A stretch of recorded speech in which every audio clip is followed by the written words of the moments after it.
दोस्तों, ज़रा सोचिए, अगर कल सुबह उठते ही दुनिया के सबसे इम्पोर्टेंट वाइल्ड रूट पर टेंशन बढ़ जाए तो इसका असर कहाँ पड़ेगा।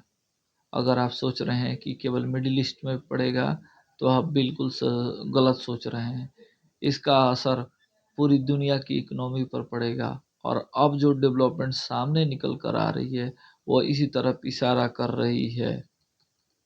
आप सिचुएशन समझिए, एक तरफ है यूनाइटेड स्टेट्स और उसका एलाई इजराइल, दूसरी तरफ है ईरान।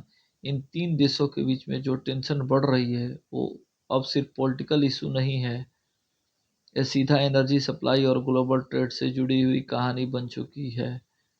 अब बात करते हैं उस जगह की जिसका नाम आप पिछले कुछ दिनों से बार बार सुन रहे हैं, स्ट्रेट ऑफ हॉर्मुज। दोस्तों, ये दुनिया का सबसे बड़ा इंपॉर्टेंट ऑयल चोक पॉइंट है। सिंपल शब्दों में समझो तो दुनिया का लगभग 20% तेल इसी रूट से गुजरता है। मतलब अगर यहाँ टेंशन बढ़ जाए तो ऑयल टैंकर रुक सकते हैं, और अगर ऑयल टैंकर रुक गए तो दुनिया भर में फ्यूल सप्लाई डिस्टर्ब हो सकती है। इसी बीच डोनाल्ड ट्रंप ने एक स्टेटमेंट दिया। उनका कहना है कि अगर स्ट्रेट ऑफ हॉर्मुज की सिक्योरिटी को बढ़ाना है तो अमेरिका अकेले ये काम नहीं कर सकता, इसके लिए दुनिया के दूसरे देशों को भी आगे आना पड़ेगा। उन्होंने खास तौर पर एशिया के कुछ देशों का जिक्र किया, जैसे जापान और साउथ कोरिया। लेकिन कहानी यहीं खत्म नहीं होती। ईरान ने भी इस पर स्ट्रॉन्ग रिस्पॉन्स दिया है। ईरान के ऑफिशियल्स का कहना है कि अगर उन पर प्रेशर बढ़ाया गया तो गल्फ रीजन में सिचुएशन और भी कॉम्प्लिकेटेड हो सकती है। यानी एक तरफ से ये पावर गेम बन चुका है, और जब जियो पॉलिटिक्स पावर गेम बन जाए तो छोटी सी चिंगारी भी बड़ा क्राइसिस बना देती है। अब सवाल उठता है कि अगर ये टेंशन और बढ़ गई तो दुनिया पर क्या असर पड़ेगा। सबसे पहला इम्पैक्ट पड़ेगा ऑयल मार्केट पर। एक्सपर्ट्स का कहना है कि अगर स्ट्रेट ऑफ हॉर्मुज में डिस्ट्रप्शन हुआ तो ऑयल प्राइसेस तेजी से बढ़ सकते हैं, और जब ऑयल प्राइसेस बढ़ेंगे तो ट्रांसपोर्ट महंगा होगा, और ट्रांसपोर्ट महंगा हुआ तो धीरे धीरे पूरी इकोनॉमी पर प्रेशर पड़ता जाएगा।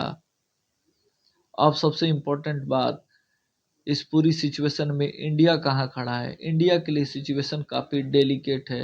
एक तरफ अमेरिका के साथ स्ट्रेटेजिक पार्टनरशिप है, दूसरी तरफ मिडिल ईस्ट से एनर्जी सप्लाई भी बहुत इंपॉर्टेंट है।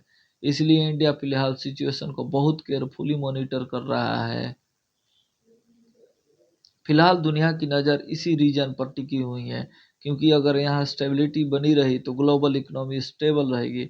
लेकिन अगर टेंशन और बढ़ी तो इसका असर हर देश पर पड़ेगा, और इसीलिए एक्सपर्ट्स कह रहे हैं आने वाले कुछ हफ्तों में मिडिल ईस्ट की जियोपॉलिटिक्स दुनिया की डायरेक्शन डिसाइड कर सकती है।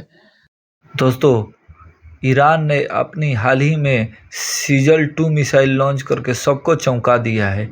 ये कोई ऐसी वैसी मिसाइल नहीं है, ये 2000 किलोमीटर तक मार कर सकती है, और इसमें सॉलिड फ्यूल का इस्तेमाल होता है।